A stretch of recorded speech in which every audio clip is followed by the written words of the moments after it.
Sucesos globales que marcaron a este 2023 que está cerrando. Nos quedan, 48 horas y estaremos pasando a un nuevo año.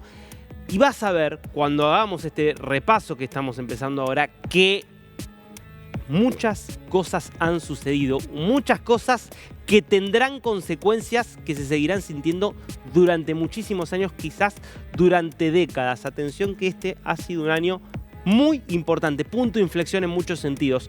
Y si vamos al primer punto, que vamos a ir repasando estos 10 en orden cronológico, básicamente a cómo se fueron sucediendo los hechos, decime si esto no ha sido un punto de inflexión, que es la revolución de la inteligencia artificial. Primero de estos hitos, esto tiene que ver con cómo se masificó ChatGPT, la herramienta que por excelencia llevó la inteligencia artificial aplicada en este caso a un sistema de diálogo, a un sistema dialogado de conversacional, cómo esto se termina, popularizando. Después aparecen otras aplicaciones y aparecen otros usos, pero fue el ejemplo más claro de cómo esto pasó a dominar la vida cotidiana en muchos casos, afectando la forma de trabajar, afectando la forma de organizar las empresas, el Estado, el funcionamiento de las Fuerzas Armadas. Es cierto, ChatGPT es un desarrollo de finales de 2022, pero termina de saltar masivamente a su uso en 2023. Esto llegó para quedarse. Segundo hito de este 2023.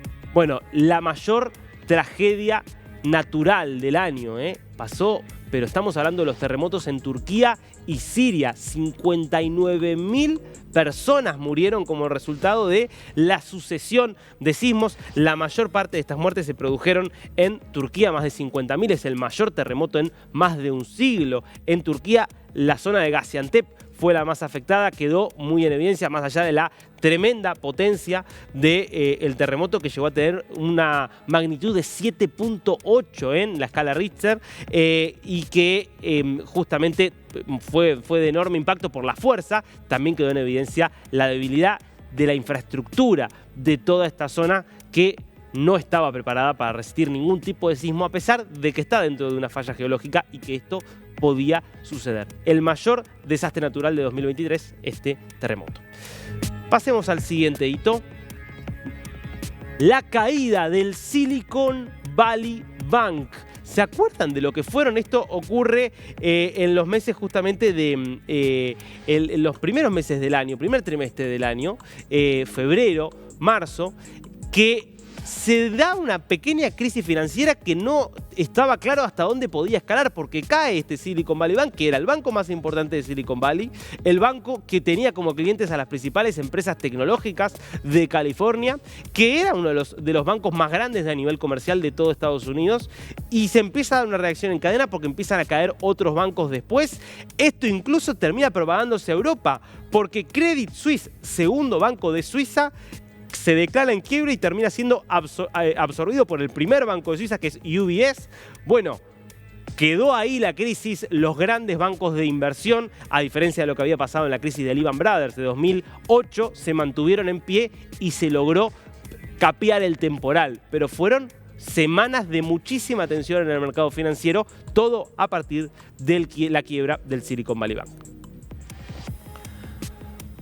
Cuarto hecho, cuarto suceso, la India se convierte en el país más poblado del planeta, algo que se venía proyectando desde hacía tiempo por una cuestión sencilla. La tasa de natalidad de la India venía así, la tasa de natalidad de China venía para abajo. Esto iba a pasar, 2023 fue el año en el que esto sucedió.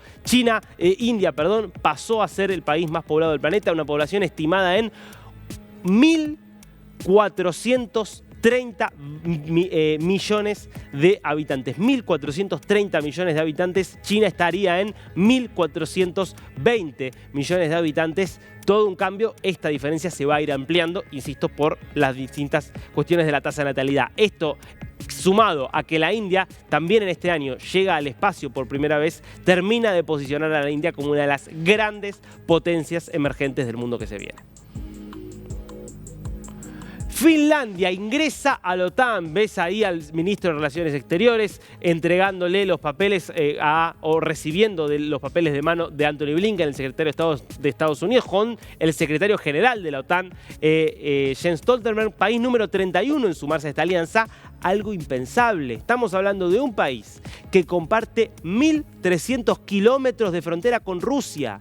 Rusia, que invade Ucrania para que Ucrania no entre a la OTAN, y termina encontrándose que como consecuencia de haber invadido Ucrania, Finlandia, que comparte casi tanta frontera como Ucrania con Rusia, después de toda una vida de haber sido neutral, de decir yo no estoy ni con el Pacto de Varsovia cuando era la Guerra Fría, ni con la OTAN, ni con Estados Unidos, ni con Rusia, decide sumarse a esta alianza militar, generando una situación de enorme tensión y un problema geopolítico que marca, bueno, que más allá de cómo termine la invasión, para Rusia termina siendo un golpe que la deja más aislada y más débil geopolíticamente.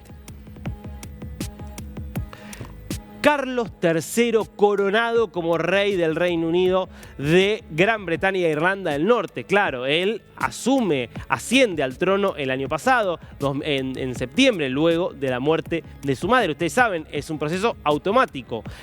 Muerto el rey, viva el rey. Así funciona la fórmula. Pero la coronación, el acto, con toda la pompa, con toda la tradición, siempre se da cerca de un año después. Bueno, termina siendo en mayo que él es coronado en un espectáculo que obviamente recorrió el mundo. Tuvimos una cobertura especial aquí en DNews. Muy pocas veces ocurre. Había que irse 70 años atrás para la última vez que había sido coronado un rey de una monarquía tan potente como la británica. Bueno, lo vimos en este 2023 con Carlos III. Bueno, hablábamos antes de Rusia, de la invasión a Ucrania. Otro de los datos de este 2023 es el fracaso de la contraofensiva ucraniana. Recordemos, en el mes de junio, Volodymyr Zelensky lanza esta gran contraofensiva, el nuevo intento de recuperar territorio hasta acá.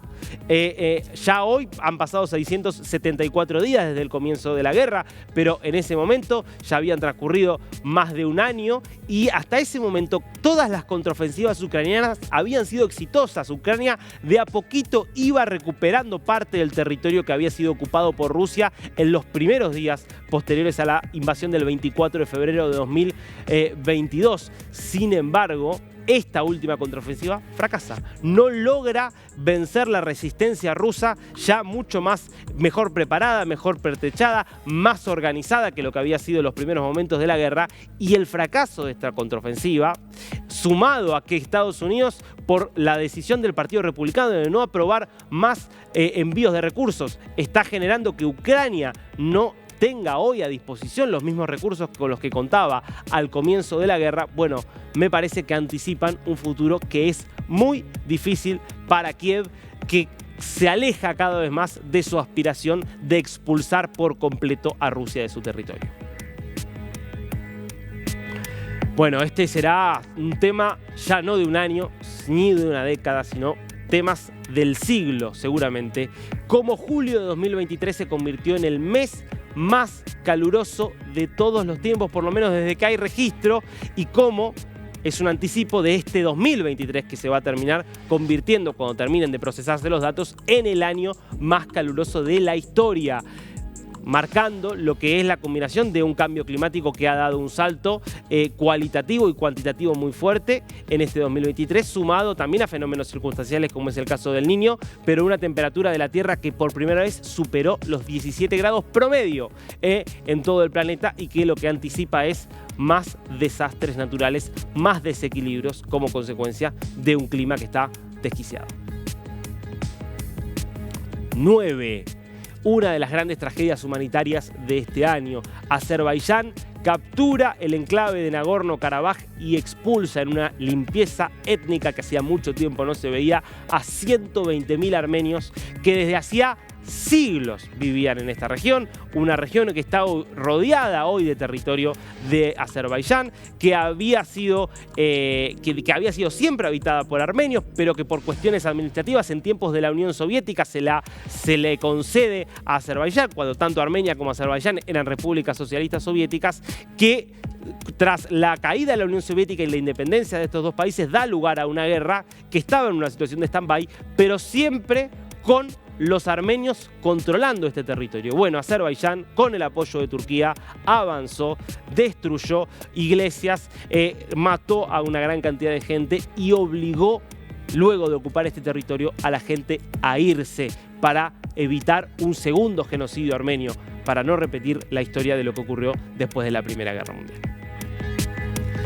Y el décimo y hecho con el que cerramos justamente este recorrido es el mayor ataque sufrido por el pueblo judío desde el Holocausto, el mayor atentado terrorista en la historia de Israel, 7 de octubre de 2023, una fecha que quedará marcada a sangre en la historia del pueblo judío y en la historia de la humanidad que quiere vivir en un mundo libre. Ese ataque terrorista perpetrado por Hamás, que asesina a 1.200 personas, a las cuales son torturadas, son vejadas, son hechas, se les hace pasar por las cosas más indescriptibles, además de secuestrar a más de 240, abriendo un capítulo que no se ha cerrado, con ya 84 días de guerra que están avanzando, con Israel decidido definitivamente a destruir militarmente a Hamás, algo que va a terminar ocurriendo más tarde o más temprano, y con el pedido que todavía continúa por la devolución, por la liberación de los rehenes.